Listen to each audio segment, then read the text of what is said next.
Joe Rogan asked Elon Musk a few questions on the Joe Rogan Podcast YouTube channel. Elon, you've shocked the world 100 times already. But is there anything at all, that you've never told anyone? Not the media, not the government, not even your closest people. Something that would truly blow our minds. Yes. Wait. Really? Yes, Joe. There's something I've carried for years. Something I've hidden because I didn't think the world was ready. But I'm done waiting. The time has come to speak it. No filters, no corporate PR, no governments listening in. Just raw truth. Oh man, I've got chills. Go on. Joe, what I'm about to say may sound insane. Some will call it science fiction. Some will think it's a joke, a PR stunt, a fever dream. But you know me. You know I don't do stunts. So here it is. I've been to Mars. Not just in simulations, not just in blueprints or orbital planning. Physically, in person. I stood on the red soil. I saw a sunrise. Not on Earth, but over Olympus Mons. I breathed air inside a dome I helped design. I saw the stars from a sky that was not blue, but burnt orange. And I didn't go alone. I wasn't the first, and I definitely won't be the last. Wait, you're saying you've actually been to Mars? Not metaphorically, literally? Yes, and not just once. I've made more than one trip. What? There's a reason we've been so secretive at SpaceX, a reason why some test flights never had cameras, why we lost telemetry, why some rockets disappeared from radar. They didn't fail, Joe. They left. They left Earth. You see, Joe, while everyone was watching us launch satellites, while the media followed every Tesla stock swing, we were working underground, literally.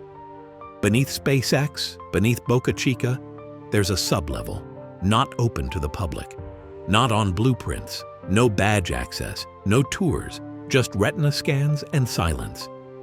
That's where it began.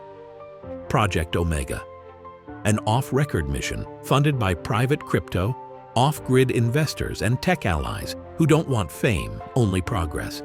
We built a vessel, not Falcon, not Starship, something else, codenamed the Echo, sleek, silent, nuclear-powered, built for long-duration, unmanned, and then manned flight. Its mission? To land on Mars without public knowledge, to test colonization before the world even knew it was possible, and to return.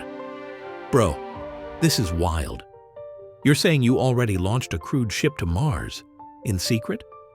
I'm not saying it. I am telling you the truth. I was on that mission.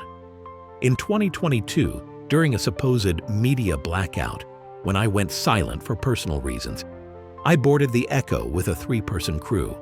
We left Earth, no press, no live stream, only darkness, math, and trust. And Joe, we made it. Holy sh*t, man, you actually stepped on Mars? Yes, we landed inside a crater, codename Arcadia 6. It's near the equator, stable, warmest region. We inflated the habitat manually. First breath of pressurized air was the most surreal moment of my life. No sound, no birds, no wind, just silence and Mars. Red soil stretching into infinity. Joe, Earth teaches you noise, Mars teaches you silence. The moment I stepped out of the airlock, everything stopped. No engines, no emails, no social media, just this vast, ancient silence. Like the planet was listening to me. The ground crunched differently. It wasn't like walking on sand. It was colder, heavier. I walked out just a few meters from the dome, looked up at the sky, and I swear, Joe, I cried. Not because I was scared, not because of the pressure or risk, but because I knew we did it. Humanity set foot on another planet, and it wasn't a fantasy anymore. It was real, and I was the first one to walk that path. What did it look like? Describe it? Imagine Arizona. If Arizona had been abandoned for 1 billion years, rocks shaped like nothing on Earth, dust so fine it stuck to everything, hills that looked like sleeping giants, the sky. It wasn't red. It was blood orange at dawn, burnt gray by afternoon. And at night, the stars? They don't twinkle, Joe. They stab, because there's no atmosphere to soften them. It's like standing at the edge of the universe. And what did you feel? I mean, standing there? I felt small, but also responsible. Like Mars was watching me, judging me, saying, "Are you really ready for me?" And then came the second shock. Oh God, what? The facility, a structure, not natural. We found it during drone mapping.